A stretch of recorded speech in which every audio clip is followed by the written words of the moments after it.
नमस्कार, मैं हूं आरती और आप देख रहे हैं वीएनएम टीवी। हम आज one of the important developmental domains की बात करने वाले हैं, जिसका नाम है क्रिएटिव डेवलपमेंट यानी कि रचनात्मक विकास। और इस विषय पर चर्चा करने के लिए हमारे साथ जो एक्सपर्ट स्टूडियो में मौजूद हैं, पारस महेंद्रू। पारस मैम, आपका बहुत बहुत स्वागत है। Thank you. Paras ma'am child development background से हैं। इन्होंने स्पेशल एजुकेशन में भी अपना काफ़ी योगदान दिया है। ये दुबई की प्री स्कूल्स में काम कर रहे थे इंक्लूसिव एजुकेशन के ऊपर, और हाल में ये काम कर रही हैं एनजीओस के साथ और प्री स्कूल्स के साथ एज एन एजुकेशन कंसल्टेंट। ये डेवलपमेंटल एरिया बहुत ही इम्पॉर्टेंट है और हाल ही में इसे ज़्यादा तवज्जो भी मिला है, तो इस पर बात करना बिल्कुल बनता है। डेवलपमेंटल एरियाज, जो हम ओवरऑल डेवलपमेंट की जब हम बात करते हैं, तब क्रिएटिव डेवलपमेंट का समावेश हाल ही हुआ है। तो सबसे पहले तो अगर आप हमारी ऑडियंस को बताएं कि क्रिएटिव डेवलपमेंट यानी कि रचनात्मक विकास क्या है और इसका क्या इम्पोर्टेंस है अर्ली ईयर्स में। तो मुझे इस बात की बहुत खुशी है कि फाइनली क्रिएटिव डेवलपमेंट पे डायलॉग होने लगा है। तो मेरे हिसाब से क्रिएटिव डेवलपमेंट को मैं बहुत ही सिंपल लैंग्वेज में समझाती हूँ कि वो self expression, creativity is self expression. तो उसके लिए अलग अलग वर्ड्स यूज़ होते हैं उसको डिस्क्राइब करने के, कि क्रिएटिव डेवलपमेंट में एक्सप्लोरेशन होगा, बच्चे एक्सपेरिमेंट करेंगे, प्रयोग करेंगे, उनको मौका दिया जाता है कि वो कुछ इन्वेंट करे, तो इनोवेशन है उसमें जी। और ऑफ कोर्स प्रॉब्लम सॉल्विंग है। तो अगर क्रिएटिव डेवलपमेंट की बात करते हैं तो ये सब चीज़ों का समावेश होता है। और जैसे आपने कहा कि अर्ली ईयर्स में क्या इसका इम्पोर्टेंस है, तो अर्ली ईयर्स में जैसे हमें पता है कि शुरू के कुछ साल में डेवलपमेंट हर एरिया में एक्सेलरेटेड होता है, क्योंकि ब्रेन बहुत जल्दी उस समय विकास हो रहा है उसका। जी। और हमें ये भी पता है कि एक एरिया का डेवलपमेंट का इन्फ्लुएंस दूसरे एरिया के डेवलपमेंट पे भी होता है, डेवलपमेंट कंपार्टमेंट में नहीं हो सकता। तो क्रिएटिव डेवलपमेंट जैसे एक तो बच्चे खुद अपनी अभिव्यक्ति कर सकेंगे, तो उस हिसाब से तो उसकी अहमियत बहुत ही ज़्यादा है।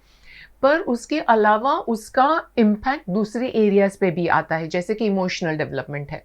तो अगर बच्चा अपनी अंदर की बात हमारे साथ शेयर कर पाता है, चाहे ड्राइंग से करे, चाहे डांस से करे, चाहे कुछ मॉडल बना के करे, कोई भी अपना तरीका अपनाए, तो हमें उसके दिमाग में क्या चल रहा है, उसके इमोशंस क्या हैं, उसके बारे में बहुत सारी माहिती मिल सकती है। और छोटे बच्चे इतना जल्दी से अपने इमोशंस के बारे में बात नहीं कर पाते हैं, तो ये एक बहुत ही अच्छा जरिया है कि हम समझ सके कि उनके अंदर क्या चल रहा है। और ऑफ कोर्स क्रिएटिव डेवलपमेंट का कॉग्निटिव डेवलपमेंट, मानसिक विकास के साथ भी बहुत गहरा रिश्ता है। जैसे मैंने कहा कि प्रॉब्लम सॉल्विंग, क्रिएटिविटी सिर्फ पेंटिंग और कटिंग एक्टिविटी नहीं ना है, तो प्रॉब्लम सॉल्विंग वो मानसिक विकास के साथ उसका बहुत गहरा रिश्ता है। और कई बार क्या होता है कि ये जब बच्चे इस तरीके की क्रिएटिव एक्टिविटीज़ में पार्टिसिपेट करते हैं, तो उनको मौका मिलता है कि जो कॉन्सेप्ट्स वो सीखे हैं उसको फन वे में कंसोलिडेट कर पाते हैं। जी। तो इससे बहुत फ़ायदा होता है ओवरऑल डेवलपमेंट में, लैंग्वेज का विकास होता है उससे, क्योंकि अगर बच्चे ने रेत में भी ढेर बनाया, उसको पेबल्स और फ्लावर से डेकोरेट किया, तो सबसे पहले जाके मम्मी को या टीचर को बुलाएगा और उसके बारे में बताएगा। तो सीधा लैंग्वेज डेवलपमेंट पे असर आता है उसका। क्रिएटिव डेवलपमेंट हर एरिया में है, हर चीज़ में है, स्पोर्ट्स में भी है। तो बच्चे खुद की अपनी गेम्स बनाते हैं और खुद के रूल्स बनाते हैं। तो यहाँ पे सोशल डेवलपमेंट हो रही है कि वो अब एक दूसरे के साथ कोऑपरेट करेंगे, नेगोशिएट करेंगे कौन सा रूल यूज़ करना है, कौन सा नहीं करना है। तो क्रिएटिव डेवलपमेंट का असर हर एरिया के डेवलपमेंट में होता है और इसलिए उसकी अहमियत बहुत ज़्यादा है। राइट। जिस तरह मैम आपने बताया कि क्रिएटिविटी जो है वो सिर्फ कटिंग है या पेस्टिंग है या प्रिंटिंग नहीं है, वही मेरा सवाल आपसे है, क्योंकि आज भी जब हम क्रिएटिव डेवलपमेंट की बात करते हैं, हम क्रिएटिविटी की बात करते हैं, तो उसे हमेशा आर्ट के साथ रिलेट किया जाता है। तो कितना सही है क्रिएटिविटी को सिर्फ आर्ट से जोड़ना? आप बिल्कुल सही कह रहे हो, ये मैंने भी काफ़ी ऑब्जर्व किया हुआ है जी। तो सबसे पहले तो जैसे मैंने आपको कहा कि क्रिएटिविटी हर चीज़ में है जी। हर लाइफ के हर पहलू में है। सिंपल सी बात है कि आज सुबह आप उठे और आपको पता है कि आपको जॉब के लिए भागना है और बच्चों का टिफ़िन भी बनाना है स्कूल में जाने के लिए, तो फ्रिज खोला, जो इंग्रेडिएंट्स पड़े थे उसको मिला के अपना खुद का रेसिपी बनाया, वो क्रिएटिविटी है। बिल्कुल ठीक है। अगर स्पोर्ट्स की बात करें तो आज की तारीख में 2020 क्रिकेट फॉर्मेट बहुत पॉपुलर है. That's an example of creativity कि आपने जो ओरिजिनल फॉर्मेट है उसके अंदर काफी सारी नई चीजें ऐड करी और एक उसको नए स्वरूप में पेश किया. आप किसी का किताब पढ़ते हो तो वो भी क्रिएटिव एक्सप्रेशन है. तो क्रिएटिविटी हमारी हर चीज में, अगर आप किसी के यहाँ पार्टी में जा रहे हो तो अपनी आउटफिट डिसाइड करोगे ना कि इसके साथ ये पहनूंगी, इसके साथ ये करूंगी, तो you creating a look. Correct. तो हर चीज में है. तो हम किसी भी तरीके से ऐसा नहीं कह सकते कि सिर्फ पेंटिंग में या सिर्फ कटिंग एक्टिविटी में क्रिएटिविटी है. एक आई एम श्योर आपको पता है रेजियो एमिलिया पेडागोजी, उसमें कॉन्सेप्ट है 100 लैंग्वेजेस. तो उन्होंने ये कहा है और बहुत सही कहा है कि हर बच्चा यूनिक है, उसका तरीका खुद को अभिव्यक्त करने का अलग है. कोई ड्राइंग करके करेगा, कोई मॉडल बना के, जैसे मैंने कहा, कोई लिख के, कोई डांस करके, कोई गा के. तो हमें ये सब चीज़ों का ध्यान रखना है जब हम क्रिएटिविटी के बारे में बात कर रहे हैं तो जी. और एक थोड़ा सा डिफरेंस मैं थोड़ा हाईलाइट करना चाहती हूँ कि कई बार ये माना जाता है कि अगर आप अच्छी सी पेंटिंग कर लेते हो या अच्छी सी स्कल्पचर बना लेते हो तो आप बहुत क्रिएटिव हो. But there is a fine line between being artistic and being creative. तो कई सारे लोग हैं जो बहुत आर्टिस्टिक हैं, वो किसी और की ड्राइंग देख के बिल्कुल हूबहू नकल बना सकते हैं, वो किसी का पेंटिंग देख के उसका हूबहू नकल बना सकते हैं, किसी का गाना सुन के हूबहू गा सकते हैं. तो दे हैव एस्थेटिक सेंस और उनमें वो आर्टिस्टिक टैलेंट डेफिनेटली है, पर वो खुद की अभिव्यक्ति नहीं है. तो आर्टिस्टिक टैलेंट होना वो एक हिस्सा है क्रिएटिविटी का. और जैसे आपने कहा कि पेंटिंग और कटिंग एक्टिविटीज पे हम ज्यादा एम्फेसिस करते हैं, तो वो भी एक हिस्सा है क्रिएटिविटी का. वो क्रिएटिविटी अकेले नहीं है. आपको बच्चों को हर तरीके का एक्सपोजर देना है. जैसे मैंने कहा क्रिएटिविटी खेल में भी है, क्रिएटिविटी साइंस में भी है. तो हमारा ये ध्येय होना चाहिए कि हम हर चीज का एक्सपोजर बच्चों को दे ताकि उनका क्रिएटिव डेवलपमेंट ऑप्टिमम हो और वो अपने तरीके से अभिव्यक्त कर सके खुद को. राइट. तो आई थिंक इसके लिए बच्चों को उनका स्पेस देना बहुत ज़रूरी है, क्योंकि जब बच्चों को अपनी खुद की स्पेस मिलेगी तब वो अपने आप को आराम से और ओपनली एक्सप्रेस कर पाएंगे और हम अच्छे से समझ पाएंगे कि बच्चा क्या कहना चाहता है. जिस तरह के मीडियम्स मैम ने बताया कि अगर उसे कुछ एक्सप्रेस करना है तो वो पेंट से भी हो सकता है, गा के भी हो सकता है, डांस थ्रू भी हो सकता है. तो अलग अलग मीडियम्स है, लेकिन हमारा जो एक्सपोजर हम एनवायरनमेंट क्रिएट कर रहे हैं वो ऐसा होना चाहिए कि बच्चे को ये सारी चीज़ों का उसको मटेरियल्स अवेलेबल हो और वो एक्सप्रेस कर सके फ्रीली. तो ये एनवायरनमेंट डिज़ाइन करना, ये हम as a parent, as an educator, ये हमारा ड्यूटी है. जब हम क्रिएटिव डेवलपमेंट की ऑप्टिमल ग्रोथ की बात करते हैं कि हम चाहते हैं कि हमारे बच्चे में क्रिएटिविटी अच्छे से आए, तो not just painting, art and craft, testing, पर जिस तरह के क्षेत्र आपने बताए तो उसकी ग्रोथ को ध्यान में रखते हुए as a parent, as a educator, हमें क्या चीज़ें अपने रूटीन में या अपने दिनचर्या में लानी चाहिए? तो काफ़ी सारी चीज़ें हैं जो हम कर सकते हैं जिससे हम बच्चों के अंदर की क्रिएटिविटी को प्रोत्साहित कर पाएँ. पर मैंने 4 चीज़ें जो मुझे लगता है कि बहुत ही ज़रूरी है उसके बारे में मैं आपके साथ शेयर करती हूँ. तो सबसे पहले तो हमारा माइंडसेट होना चाहिए. तो आई कॉल इट परमिशन, कि हम बच्चे को परमिशन दे कि गंदा होगा, क्योंकि क्रिएटिविटी इज मेसी. आप एक्सप्लोर कर रहे हो, एक्सपेरिमेंट कर रहे हो, चीज़ें इकट्ठी करके देख रहे हो कि इसके साथ क्या होगा, तो वो फर्श पे भी गिरेगा, कपड़ों पे भी लगेगा, हाथ में भी लगेगा और छोटे बच्चों के साथ तो बालों में भी लगेगा. तो ये परमिशन हमें देना पड़ेगा एज एडल्ट्स, घर पे भी और स्कूल्स में भी. और हमें परमिशन देना पड़ेगा कि गलतियां होती है. गलतियां हर कोई करता है, कोई एक सही जवाब है ये हमारी, क्योंकि हमारी खुद की ट्रेनिंग इस तरीके की है तो हमें ऐसा लगता है कि एक ही जवाब है. पर again I am quoting Piaget here, जो बहुत ही कंट्रीब्यूशन है उनका चाइल्ड डेवलपमेंट में. उन्होंने कॉन्सेप्ट दिया है डाइवर्जेंट थिंकिंग, जो छोटे बच्चे में होता है कि एक ही चीज़ नहीं हो सकती, इसके 10,000 उपयोग हो सकते हैं.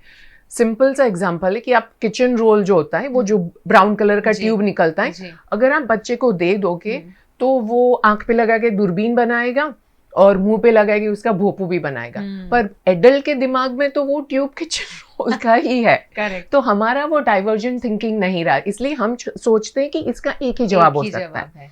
पर ये परमिशन देना कि तुम अपने तरीके से जवाब ढूंढो और कोई एक सही जवाब है ऐसा ज़रूरी नहीं है। तो ये चीज़ें करना बहुत ज़रूरी है।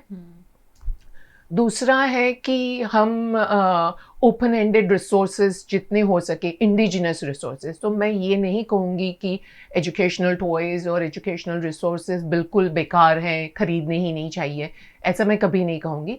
पर ओपन एंडेड रिसोर्सेज और इंडिजिनस मटेरियल, जैसे मैंने किचन रोल के ट्यूब का एग्जांपल दिया, वो बच्चे को प्रोत्साहित करता है और उनकी डाइवर्जेंट थिंकिंग को एनकरेज करता है, जिसका सीधा कनेक्शन क्रिएटिविटी से है और सेल्फ एक्सप्रेशन से है। तो बहुत ज़रूरी है कि हम इंडिजिनस मटेरियल अपने क्लास में भी रखें, और अगर घर में भी पॉसिबल है, छोटी छोटी चीज़ें हम जमा करके रख सकते हैं। छोटी सी सिंपल सी चीज़ें हर घर में अवेलेबल है। दुपट्टा, स्पाइडरमैन का या बैटमैन का कॉस्ट्यूम नहीं खरीदो या फ्रोजन का कॉस्ट्यूम नहीं खरीदो, तो 2-4 दुपट्टे दे दो। वो दुपट्टे को आज साड़ी बना के पहनेंगे, कल केप बना के यहाँ वहाँ कूदेंगे। तो जैसे मैंने कहा, डाइवर्जेंट थिंकिंग भी होगा उनका एनकरेज इसमें।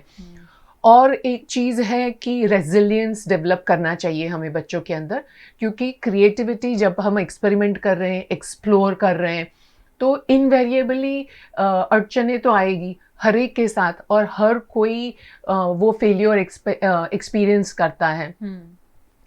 तो ये बहुत ज़रूरी है कि हम बच्चों के अंदर रेजिलियंस बिल्ड करें, और ये बिल्ड कर सकते हैं। रेजिलियंस कैन बी इन्हांस्ड और इंक्रीज्ड ऑल्सो। तो ये भी बहुत ज़रूरी है कि बच्चे समझ पाए कि हाँ, गलत हो सकता है हमारा आइडिया।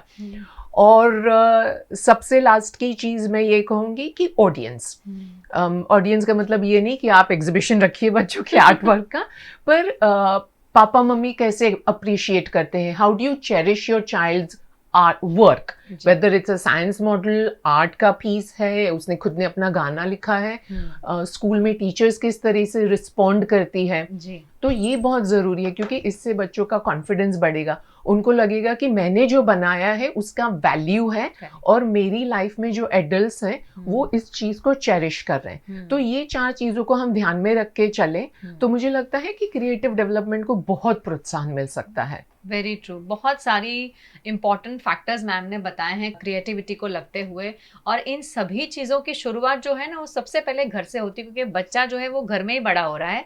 बचपन से जिस तरह का एटमॉस्फेयर हम अपने बच्चे को देते हैं, एनवायरनमेंट क्रिएट करते हैं, उसी से बच्चों की ये जितने भी डेवलपमेंटल एरियाज है उस पर असर पड़ता है। अगर आपके घर में पहले से ही एनवायरनमेंट ओपन एनवायरनमेंट है, जहाँ पर ओपन एंडेड क्वेश्चंस, मैम ने जैसे बताया कि आप ऐसे वार्तालाप करते हैं जहाँ बच्चे को एक्सप्रेस करने का एक फ्रीडम मिलती है, जहाँ बच्चे की कही हुई बात को सुना जाता है और बच्चे की कही हुई बात की रिस्पेक्ट भी की जाती है, उसे वैल्यू की जाती है, तो बच्चा ऑटोमेटिकली बहुत आगे बढ़ सकता है इस क्षेत्र में। अगर हम क्रिएटिविटी की पर्टिकुलर बात करें, ना कि खाली आर्ट क्राफ्ट की बात करें। और मैम ने बहुत सारे एग्जांपल्स भी हमें बताया कि ये सारी चीज़ें जो हैं, जो इंडिजिनस मटेरियल्स की मैम बात कर रहे हैं, हमारे घर में हर कॉर्नर में अवेलेबल होता है। पर यह है कि एज एन एडल्ट हमें लगता है कि इसका काम, जैसे मैम ने बताया कि रोल का खत्म हो गया है, इसके डस्टबिन में डाल दो। पर अगर यही चीज़ अगर आप अपने बच्चों को दे देते हैं, तो 4-5 दिन के लिए बच्चा जो है उसके साथ अलग अलग चीजें क्रिएट करेगा और आपको बताएगा कि आज उसने क्या बनाया। तो आपको इसी चीज का एहसास होना चाहिए कि जब बच्चे ये मटेरियल्स के साथ खेलते हैं और आपको अपनी सोच, अपना एक्सप्रेशन बताते हैं कि आज मैंने इसमें ये बनाया, आज मैंने इसमें ऐड किया, तो अब ये ऐसा दिख रहा है, तो उसे सुने।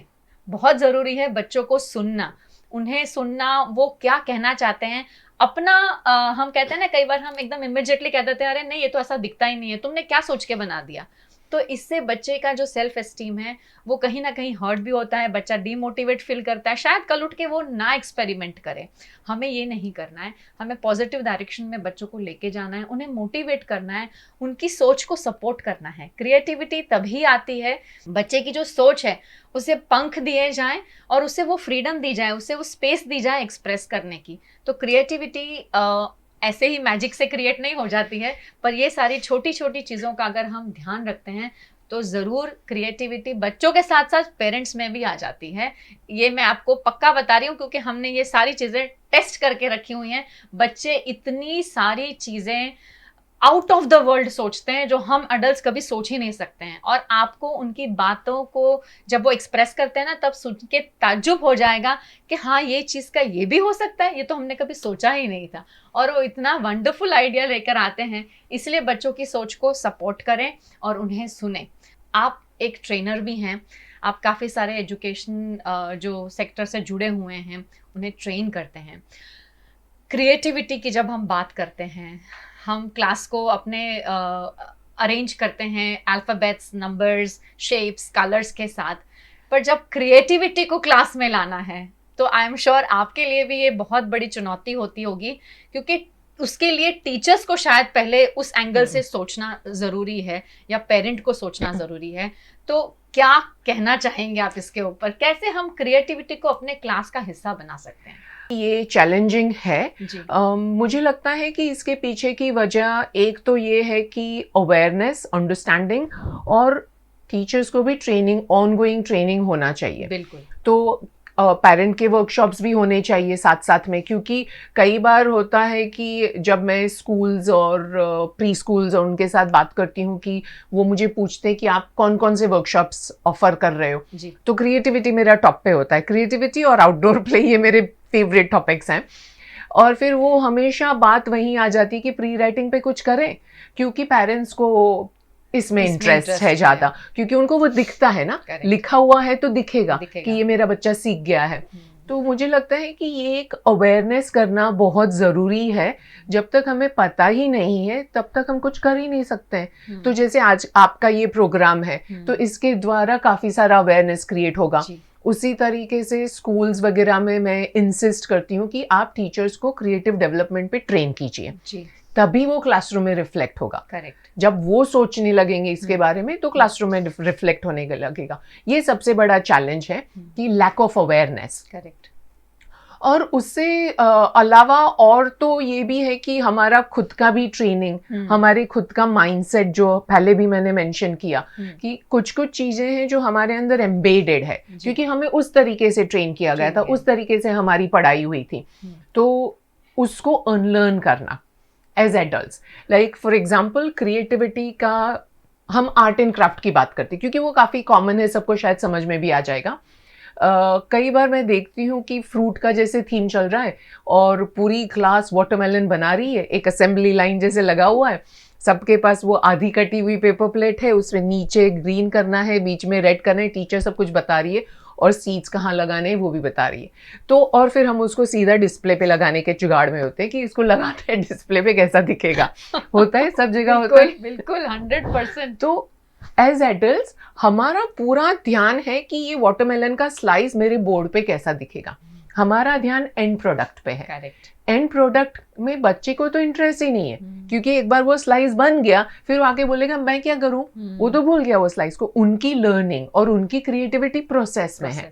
तो ये बात को समझना कि यहाँ पे लर्निंग हो रही है, प्रोसेस में लर्निंग हो रही है, प्रोसेस में क्रिएटिविटी रिफ्लेक्ट होगी, बिकॉज वहाँ पे बच्चे एक्सप्लोर कर रहे हैं, वहाँ पे बच्चे एक्सपेरिमेंट कर रहे हैं कि लाल और ग्रीन कलर मिक्स हो गया तो कैसा होगा। तो वो लर्निंग अपॉर्चुनिटीज कई बार मिस हो जाती है, क्योंकि एज एडल्ट्स हमारा ध्यान है कि ये वाटरमेलन जैसे दिखना चाहिए। तो ये एक दूसरा चैलेंज मेरे हिसाब से है कि ये अनलर्न करना एज एडल्ट्स और नया सीखना। तो ये दो सबसे बड़ी चैलेंजेस है मेरे हिसाब से। और अगर इसको हम ओवरकम कर पाते हैं तो मुझे लगता है क्लासरूम्स में क्रिएटिविटी विल थ्राइव। करेक्ट। बच्चे तो क्रिएटिव ही हैं, हमें क्रिएटिव होना है। और मैम ने बहुत सही बात बताई है कि बच्चों के दिमाग में जो आइडियाज होते हैं ना वो सारे क्रिएटिव ही होते हैं। अगर आपके क्लास में 32 बच्चे हैं तो 32 के, मैम ने जैसे वाटरमेलन का अगर आपको बताया है तो आपने उनको कहा है कि यहाँ हरा और यहाँ लाल होना ही चाहिए, इसलिए बच्चे को करना है। लेकिन अगर आप बच्चों पे छोड़ दो तो आप देखो कि बच्चे कौन सा कलर कहाँ करते हैं और वो सीड्स कहाँ लगाते हैं, और वो अगर उन्होंने उल्टे भी लगाए हैं तो उसका भी उनके पास रीजन होगा कि उन्होंने ऐसा क्यों किया है। क्योंकि हर बच्चे की क्रिएटिव आर्ट वर्क है या कोई भी पीस है, उसके पीछे उसका जो दिमाग में जो रीजनिंग चल रहा है मैम, जो थॉट प्रोसेस है, वो बहुत क्लियर होते हैं बच्चे। और आजकल की जनरेशन के बच्चे तो बहुत क्लियर हैं। आई एम श्योर आप भी उसको अग्री करेंगे। जी बिल्कुल, आपकी बात को वो गलत प्रूव कर सकते हैं अगर आप बोलें कि नहीं वाटरमेलन ऐसा ही होता है, but kids have their own ways to tell you कि नहीं, it's not that the same way जो आप बता रहे हैं। मेरा तरीका, मेरा वाटरमेलन आज ये नया वाला है। बिल्कुल सही कहा आपने। और अगर आप प्रकृति की ओर भी देखेंगे तो जी। वाटरमेलन एक जैसे नहीं नहीं होते होते हैं, एब्सोल्युटली, बिल्कुल सही बताया। अलग अलग टाइप के आते हैं। जी। तो हम ये वही बात वापस वही दोहरा रही हूँ, डाइवर्जेंट थिंकिंग हम में बहुत कम हो गया है Very true. और उसके लिए काफी हद तक हमारा एजुकेशन सिस्टम रिस्पॉन्सिबल है। जी। पर वही चीज है कि इसको हमें भुलाना है और उस वाले जो बच्चे जो जैसे आपने कहा कि उनके पास रीजनिंग है जी। और काफी लॉजिकल थिंकिंग होती है उनके पीछे की, तो बिल्कुल सही है वो बात। और एज अ पेरेंट क्या बुराई है अगर हम अपने बच्चों से सीख लें? जैसे आपने कहा कि अनलर्न कर लें, और बच्चे जो सिखाने की ट्राई कर रहे हैं क्यों ना वो भी सीख कर देखें। शायद बच्चे भी डेफिनेटली कॉन्फिडेंट फील करेगा, अच्छा मम्मा डैडी को नहीं आ रहा है, मैं सिखा रहा हूँ, और वो सीख रहे हैं। हम फ्रीडम की बात करें, सेल्फ एक्सप्रेशन की बात करें, ये जो चीजें हैं उन्हें छोटे यानी कि बचपन से ही ये सारी चीजें अगर मिल जाएं बच्चों को, तो उनके जो पहले 8 साल हैं, जो हम कहते हैं कि जो अर्ली ईयर्स हैं जिसमें बच्चे का ब्रेन डेवलपमेंट सबसे ज्यादा होता है, उसे उतना ही इसके प्रति इसका डेवलपमेंट पॉजिटिव होगा, उसकी ग्रोथ अच्छी होगी। और एज अ पेरेंट आप खुद प्राउड फील करेंगे जब बच्चे को ऐसे सिचुएशन में आप देखेंगे जहां वो खुद अपनी चीज़ों की प्राइड लेके उस पर बात कर रहा है, क्रिएटिव आंसर्स दे रहा है। कोई क्रिएटिविटी क्लास इसमें नहीं चलेगी। हाँ, आजकल ये भी एक फंडा हो गया है कि क्रिएटिविटी क्लास में आप बच्चों को भेजें तो बच्चों में क्रिएटिविटी आएगी। क्या कहेंगे मैम उसके ऊपर भी? तो मेरा जहां तक का ऑब्जर्वेशन है क्रिएटिविटी क्लास में, तो क्रिएटिविटी क्लासेस में टीचर डिसाइड करती है कि क्या बनाना है, वो डिसाइड करती है कैसे बनाना है। तो क्रिएटिव तो वो है। हाँ। बच्चों को तो इंस्ट्रक्शन फॉलो कर रहे हैं। करेक्ट। वो अपनी खुद की अभिव्यक्ति है ही नहीं। हाँ, ये कहने के बाद मैं ये भी कहना चाहूंगी कि मैं 1-2 क्लासेस मैंने देखे हैं जहाँ पे बच्चों को प्रोत्साहन दिया जाता है कि वो खुद को अभिव्यक्त करें, कोई भी मीडियम पसंद करें। राइट। और ये मैं I am talking about fine arts. Okay. ऐसे जो आर्ट एंड क्राफ्ट क्लासेस होते हैं वो ज्यादा फाइन आर्ट्स पे फोकस्ड होते हैं। तो वहां पे अलग अलग तरीके के मीडियम्स अवेलेबल होते हैं और बच्चों को वो फ्रीडम होता है कि आप अपना पसंद करो और अपने तरीके से बनाओ। तो ये भी आप अगर चाहते हो कि मेरे बच्चे को मुझे डालना है क्रिएटिव क्लास में, तो आप पहले ये देखिए कि वो किस तरीके से डिलीवर होता है। क्रिएटिव डेवलपमेंट का उनका जो आइडिया है वो क्या है, कि हमने डिसाइड किया है कि ये 4 चीजें बनेगी 1 महीने में, तो फिर तो हम घर पे YouTube पे देख के भी करा सकते हैं ना। बिल्कुल सही बात है। आप अपने बच्चों को कौन से क्लासेस में भेज रहे हैं, किस तरह का क्लास है, वहां पर जो एक्सपर्ट्स हैं वो किस तरह की सोच रखते हैं, कितना क्रिएटिविटी को एम्फसाइज करते हैं, वो सब सोचकर फिर डिसीजन लीजिए। पारस मैम, आपका बहुत बहुत शुक्रिया आज हमारे साथ जुड़ने के लिए। जाते जाते हमारी ऑडियंस को क्या मैसेज देना चाहेंगे? सर केन रॉबिन्सन का शायद आपने नाम सुना होगा, वो अभी इस दुनिया में नहीं रहे। उन्होंने क्रिएटिविटी पे बहुत काम किया है और उनका एक कोट है, उसको मैं हिंदी में बताने की कोशिश करती हूँ। उन्होंने कहा कि हर बच्चे में क्रिएटिव पोटेंशियल है, वो हमारी जिम्मेवारी है कि हम उसको कैसे निखारें। तो अगर हम ये इस बात पे सोचें और उस बात पे कॉन्शियसली सोचें, तो मुझे लगता है कि creativity will thrive in all children. तो ये एक मेरा मैसेज है। थैंक यू सो मच आज हमारे साथ जुड़ने के लिए मैम। और आप सभी ऑडियंस का एक बार फिर से मैं थैंक यू कहना चाहती हूँ, क्योंकि हर हफ्ते आप हमारे साथ जुड़ते हैं। ये सारी बातों का नोट ज़रूर लें, क्योंकि ये सारी चीज़ों की शुरुआत सबसे पहले घर से होती है। जब बच्चे छोटे होते हैं तभी से ये सारी चीज़ें अगर आप ध्यान में रखते हैं एज अ पेरेंट, तो किसी भी एक्स्ट्रा क्लास की कोई ज़रूरत नहीं है। बच्चे खुद ही, जैसे मैम ने कहा कि दे कैन थ्राइव, एंड कोई भी टारगेट जो है उनके सामने मत रखिए। बच्चों को थोड़ा खुला छोड़िए, उन्हें वो जगह दीजिए, एक्सप्रेस करने की स्पेस दीजिए, और वो जो कहना चाहते हैं उसे सुनिए और उसे रिस्पेक्ट करिए। आप सभी का बहुत बहुत शुक्रिया।